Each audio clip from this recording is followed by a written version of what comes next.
del versículo de Juan 8:32, ¿qué significó para usted? Y porque puede ser uno de sus favoritos, pensaría yo. ¿Y cómo lo escuchó antes de pronto de saber de dónde venía? O sea, como... Sí, de acuerdo. Por allá en 1970, antes de que Palita naciera, yo me había metido más o menos en todos los líos que se puede meter una persona de 17, 18 años que yo tenía. Desde un poco antes de entrar a la universidad me había puesto en la tarea de fumar marihuana. Y eso al principio es muy atractivo y poco a poco lo va atrapando, le va atrapando la mente a uno. Ya no es tan divertido como al principio, pero uno sigue buscando esa diversión. Entonces le va mal, le dan unas paranoicas terribles, la vida de uno como que se la va destruyendo por dentro, no sabe uno dónde está ni por qué. Eh, bien perdido el camino, ya no sabe uno ni siquiera qué es uno, ni de qué se trata la vida, ni para qué sirve estudiar. Yo en esa época estudiaba en la Universidad Javeriana, estudiaba ingeniería. Debía ir como en tercer semestre, en segundo o tercer semestre de ingeniería civil. Y un fin de semana mis amigos de ese mundo me invitaron a un lugar que llaman Zabriskie Point, ahí es la salida de Bogotá hacia la mesa.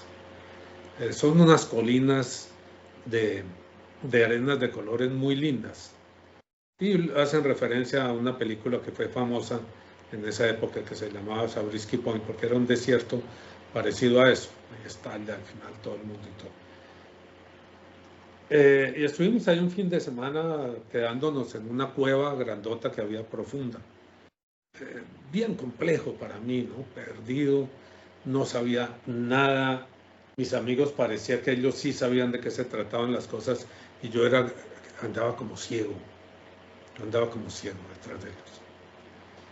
De Zabriskie salimos caminando una caminata larga hasta llegar a Mosquera, el pueblo, ciudad de Mosquera, en esa época pueblo, no sé.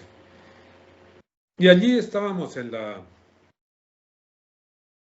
plaza del pueblo, yo me quedé dormido, era las 10 de la mañana o algo así. Y cuando me desperté, uno de los amigos estaba con un niño. En realidad había sentado al niño en las piernas, lo cual hoy en día pues uno no hace porque da para pensar de todo y bueno. Pero no había nada de eso. Simplemente un niño ahí, un niño como perdido, como un gamincito en la plaza, ¿no? Entonces, pues yo me desperté y dije, oiga, camino y le invitamos una gaseosa a este chico. Y nos fuimos. Y cuando estábamos en la tienda comprándole una gaseosa, llegó la policía. Que ustedes qué están haciendo, que por qué, qué papeles. Pues sacamos los papeles, teníamos todo, que acompáñenme a la comisaría. Y bueno, finalmente nos llevaron a la comisaría, 3 veces vinieron, la última vez nos encañonaron con fusiles, nos llevaron a la comisaría, en la comisaría nos recibieron a patadas, nos quitaron papeles, todo lo que teníamos, y nos metieron allá a una especie de cárcel. Pues ahí sí estaba yo más perdido todavía, imagínense. Ahora en la cárcel, yo nunca había estado en nada parecido a una cárcel.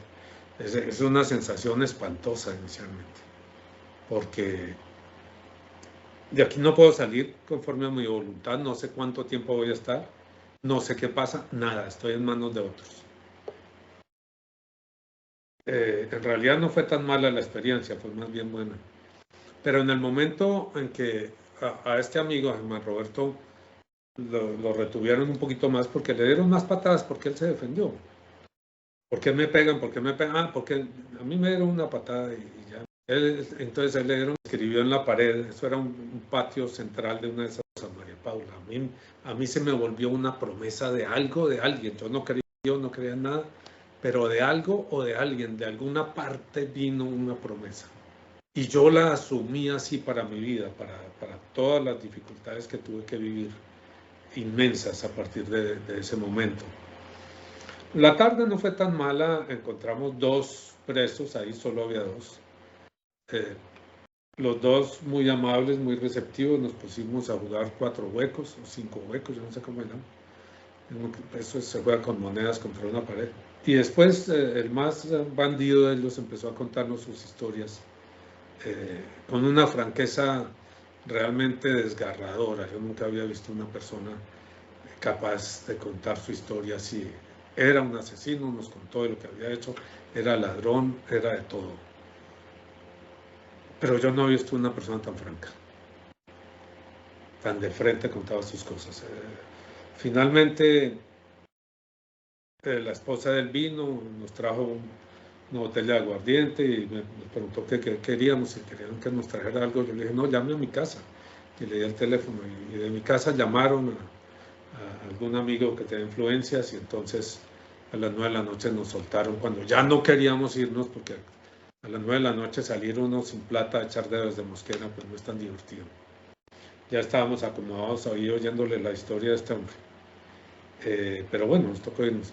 Se me convirtió en una promesa, María Paula. Y seguí yo durante años buscando esa respuesta y cuando la desesperación, la soledad, la angustia del mundo en que me había metido era demasiado grande, siempre me llegaba eso como si lo hubieran escrito no con una puntilla en la puerta, sino en mi propio corazón, grabado. Conocerás la verdad y la verdad te hará libre. Por eso, 5 años después, 5 años guardé esa esperanza, aprendí de memoria. Yo no sabía de dónde venía esa frase y no tuve la curiosidad de preguntarle a hermano Roberto. No sabía de dónde venía la frase. Y 5 años después, cuando, ustedes saben, en el 72, salté de un 10º piso, con unos esfuerzos inmensos sobreviví, volví como a reincorporarme a la sociedad, a estudiar, estudiaba ahora arquitectura, pero esa búsqueda interior, pero entonces, ¿dónde? ¿Cuándo? ¿Qué es? Y en ese 75, en Semana Santa, me llevé 2 libros y durante la semana estuve leyendo eso. No había nada religioso en mi casa en esa época. Me llevé La subida al Monte Carmelo de San Juan de la Cruz y un libro de un protestante gringo, Jesús redescubierto. Y me fui sintiendo identificado en ambos.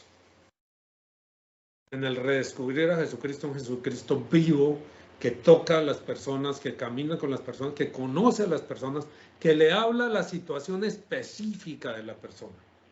No es un mensaje genérico allá en misa, sino que viene a mi situación, como ese día en esa cárcel. Me habló a mí, a través de la mano de este señor, que 40 o 50 años después le pregunté si él se acordaba y él me dice, yo no me acuerdo de eso. Para él no tuvo ningún significado, tal vez había leído eso en esos días y le pareció simpático.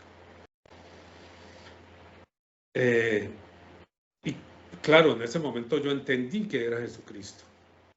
Y empecé a hablar y empecé a buscar y a buscar, a hablarle a mi familia, a hablarle a mis papás de eso. Y empecé a buscar. Y cuando el martes, eso era el domingo de resurrección, el martes empezaba la universidad otra vez. Y estaba yo ahí conversando con unos amigos esperando la clase de 10. Me acuerdo cuando llegaron dos que habían sido más o menos amigos, eran bien desordenados, bien locos. Llegaron con una Biblia a hablarme de la Biblia, mire, que Jesús, que esto y que lo otro, y que es Jesús, y me mostraron un versículo, María Paula.